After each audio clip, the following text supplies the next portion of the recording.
techs and the Googles have been acting up the last couple of days, so some vlogs were truncated.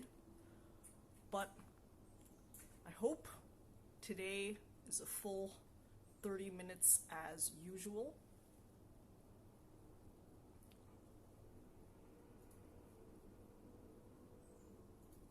I'm admittedly my own biggest fan. People around me notice me re-watching my own content many times because re-watching has been one of the best ways for me to improve several different skills at once. The obvious skill is dancing, the one that I've been working on publicly for at least half a year during this crazy, chaotic 2020. But the skill that I actually practice almost every time as well is writing. I'm obviously public speaking, yes, but I think of this more as a writing exercise. When I was younger, I used to have trouble sitting down, stationary, to write. I poured and poured and poured over my opening idea and opening sentence, sometimes for hours, before I could ramp up and then write much quicker on the back end. Ever since starting to vlog, I've accessed something new in my writing process. And this is obvious because when I watch my vlogs, the volume of words per minute far exceeds what I'm able to do with my hand. Now, some people might ask, do you lose that time back when you have to transcribe everything that you've written in audio or video form? This is where the smart engineer in me has leveraged those Silicon Valley technologies, because YouTube has a functionality to download auto-generated subtitles in a text file. So by live vlogging on YouTube, I access several different ways to help my writing process. One is, for whatever reason, when I'm speaking versus writing, I have many more ideas and words per minute. So from an objective quantitative standpoint, I'm better. But I also have a sense of flow and coherence, despite being in stream of consciousness, that I lack when I'm writing. So after discovering this about myself, I've obviously leaned into it, because why do something poorly when you can do something well? Now, I still think of myself as a prolific writer this way as well. But what I mean is, if you can find a way to be better than yourself, and it's fun and accessible to others, what's the downside? Well, the downside is the current cancel culture we live in. Joe Rogan. I've waxed poetic about Joe many times, but really his mentality is something that's very similar and in line with mine.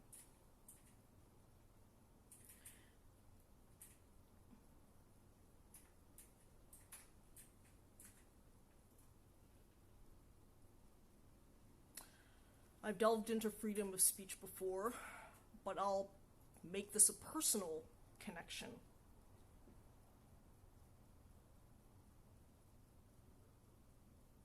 If I'm essentially treating vlogging as a writing rough draft, that means a lot that might have ended up being cut on the editing room floor is there for anyone and everyone to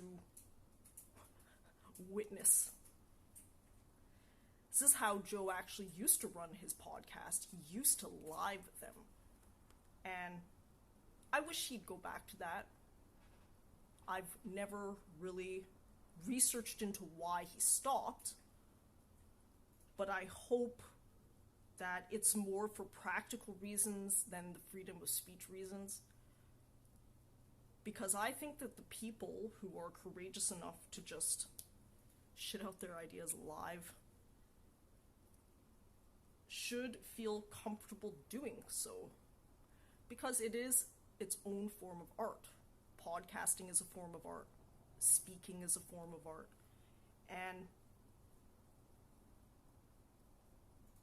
I wish people would stop associating something you said in a moment's visceral time to what you are forever and ever time memoriam.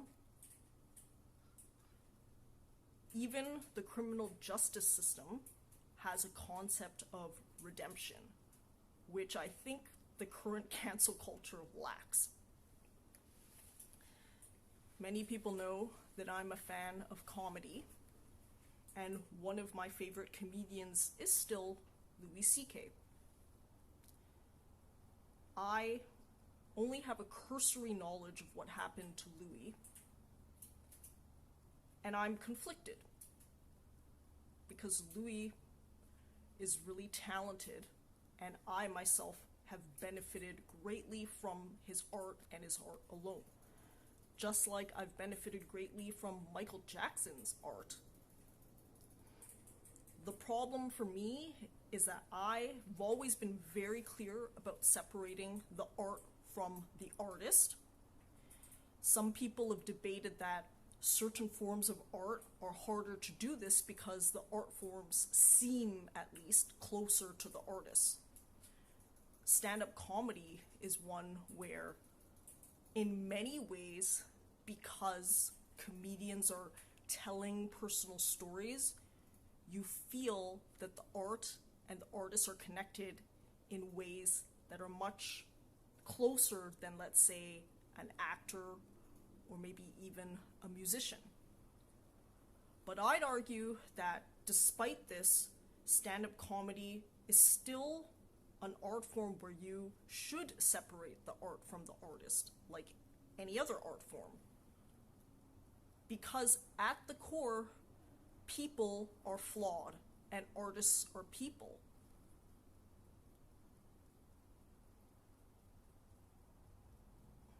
I've never read it before, but some people have attempted to read Hitler. Mein Kampf, is it called? Nikki Glaser, comedian, has a number of really pointed jokes about that. She makes it funny and relatable on otherwise dark and depressing topic. But I do know that some people have attempted to read Hitler, and he has something to offer, even if as just a cautionary tale. So the thing is that reading, consuming, and maybe even enjoying art is very different than condoning the artist's actions. I think of them as two different things. So in my mind, they've always been very clear, and I can enjoy art from an artist even if I think the artist is complete trash and a garbage person. The other point of the debate that I understand about cancel culture is then, are certain people immune to punishment? Can they just act as they please without any consequences? This is a difficult one because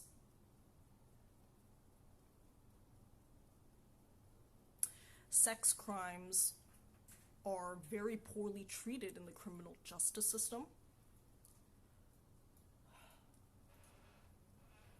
What should be the solution? It's hard to say. But one thing I noticed in my recent interviews about adventure travel is that I'm asked about what do I do in, for example, couch surfing if I'm propositioned to exchange sex for things.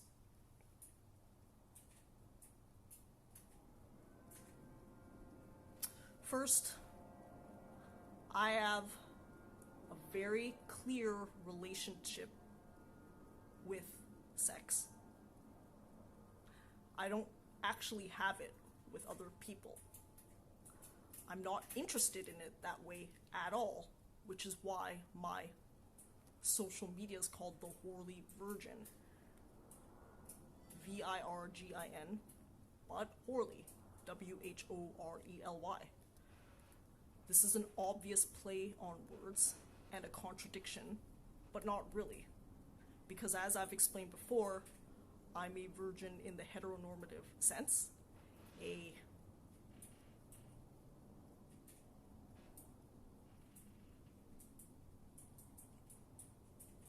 cock has never gone into any of my 3 holes.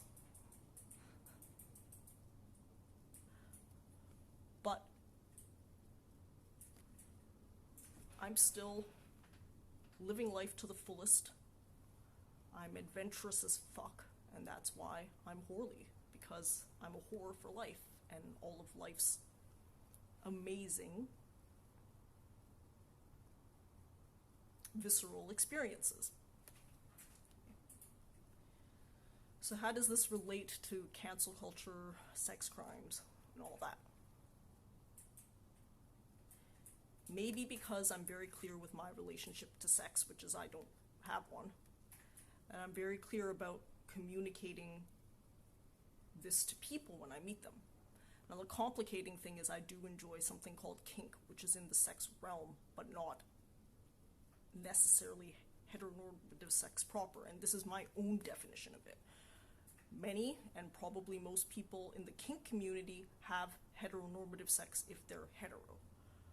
I decided to partition it because I enjoy some of the adventurous aspects of kink, but not the cock and holes part.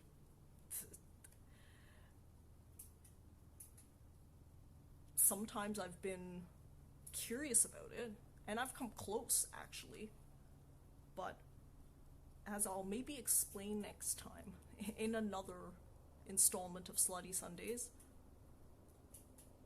Wait, I'll save it. I'll save it because it's good from a content creation point of view. Okay. I really should finish off my point before I go to dance because it's an important one.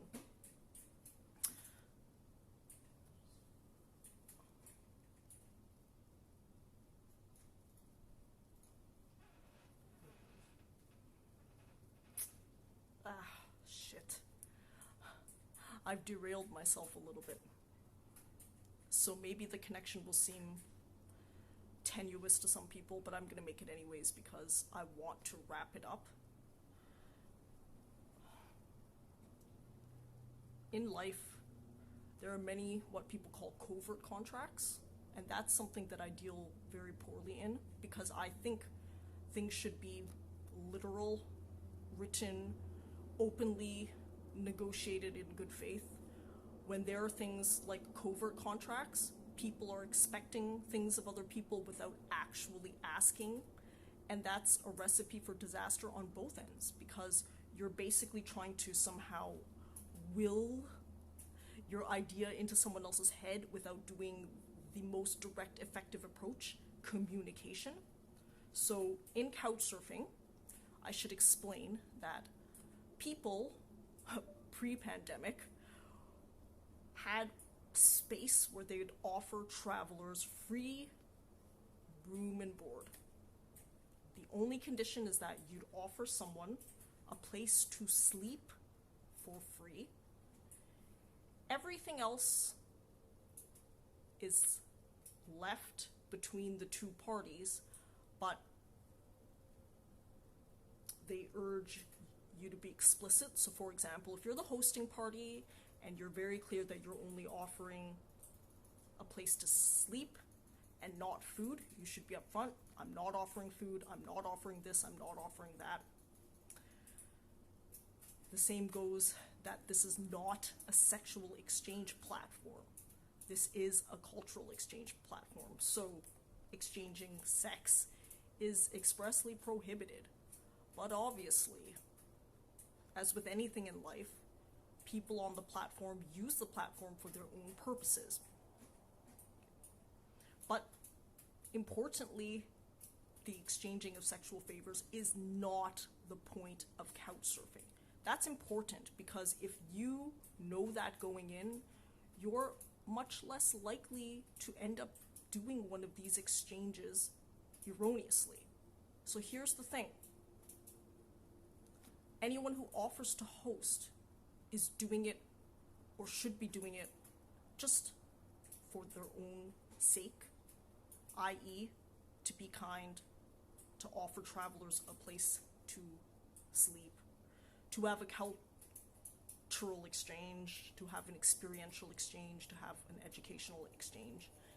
If they're having these covert contracts in their head, they're the wrong party. I must state this explicitly, that they're the wrong party. But does that prevent people from having these expectations? No, it doesn't prevent people from having them. And here's where you have to be strong, assertive, and sometimes even aggressive yourself. If someone asks you for something that you don't want to give, then say no and don't give it.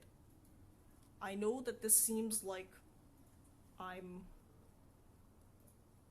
challenging victim status or something like that, but no, what I'm basically stating that's worked for me in many of these couchsurfing situations and in situations of potential risk and danger in 101 countries is being clear, okay? And sometimes being clear might mean that you must leave because some host was expecting sexual favors and you're not willing to offer them.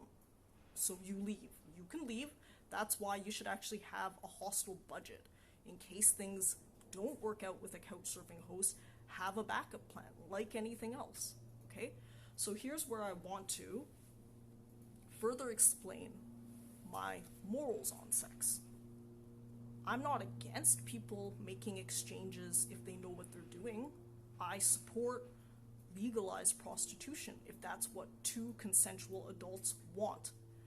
But what I don't support is, again, these covert contracts or these social contracts where people just randomly expect other people to magically do things because they expect it. That's partially what makes people sad in this life. Sad as in they feel sad when people don't meet their expectations that they actually never explicitly stated. So here's why I think that because people hardly know about themselves what they want, how can they be expected to know what other people want? So for me, have I sometimes had disagreements with hosts about this?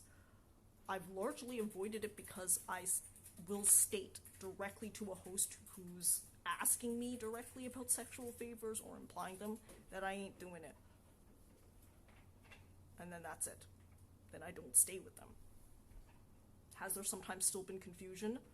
Yes. Have people sometimes still asked me? Yes. And if I feel a vibe with someone, I'll do whatever I feel is appropriate, but I don't go into an arrangement expecting to say yes, and no is my default. And I'm comfortable expressing no. Oh, shit. Okay. I thought I talked myself into the ground. I still have time to dance. Okay, dance first. Dance a couple times and then come back to talking.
I really should space out my dancing much better, because breaking is a lot of cardio.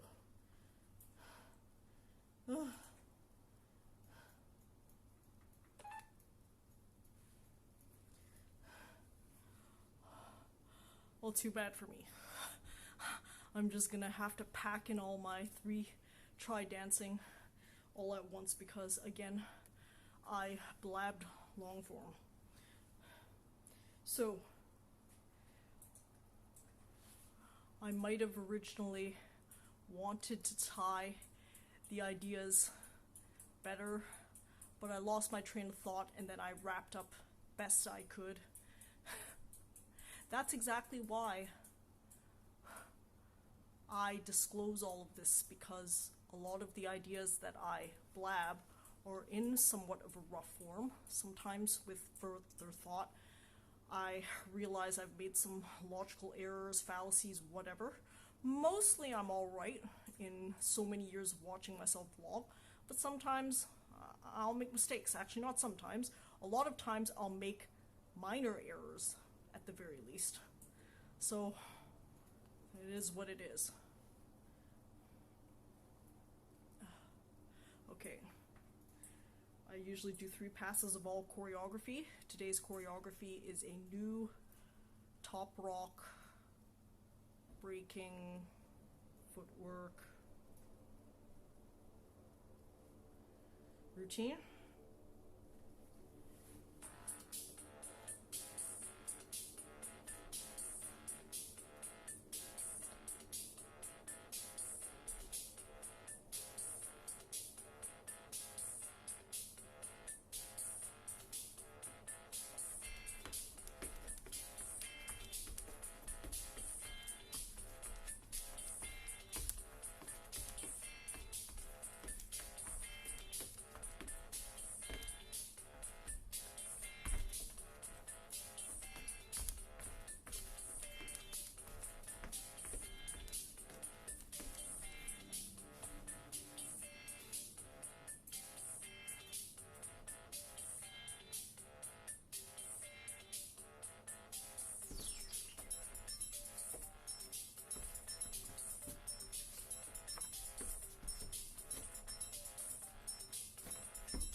we're gonna end with a third pass.